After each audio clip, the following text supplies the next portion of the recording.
लग्नाचे दागिने म्हणजे श्रीमंत पेशवाई दागिने. नाशिकचे सुप्रसिद्ध सराफ मयूर अलंकार सराफ.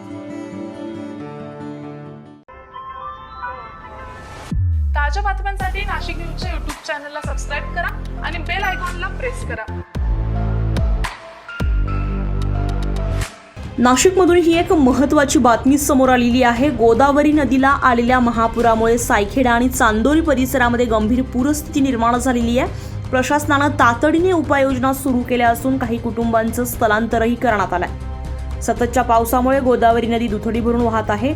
सायखेडा आणि चांदोरी गावामध्ये पुराचं पाणी शिरलेलं आहे. परिस्थिती ही दिवसेंदिवस गंभीर होत चालली आहे. सायखेडा पूल पूर्णपणे पाण्याखाली गेलाय. त्यामुळे गोदाकाठावरील अनेक गावांचा संपर्क तुटला असून वाहतूक पूर्णपणे ठप्प झाली आहे. दरम्यान चांदोरी गावालाही पुराच्या पाण्यानं वेढा घातल्यानं प्रशासनाने तातडीने 40 कुटुंबांचे सुरक्षित स्थळी स्थलांतर केलंय. या कुटुंबांना सायखेडा परिसरातील गोदावरी सोसायटीमध्ये हलवण्यात आलंय. त्यांच्या जेवण आणि निवासाची व्यवस्था जिल्हा परिषदेकडून करण्यात आली आहे. गोदावरी नदीने धोक्याची पातळी ओलांडल्यानं प्रशासन अलर्ट मोडवर असून नागरिकांना सुरक्षित स्थळी राहण्याचं आवाहन करण्यात येत आहे. एकूणच पूरस्थिती लक्षात घेता नागरिकांनी सतर्क राहून प्रशासनाच्या सूचनांचं पालन करणं अत्यंत आवश्यक आहे. अझहर कादरी, नाशिक न्यूज, नाशिक. ताज्या बातम्यांसाठी नाशिक न्यूजच्या YouTube चॅनलला सबस्क्राईब करा आणि बेल आयकॉनला प्रेस करा.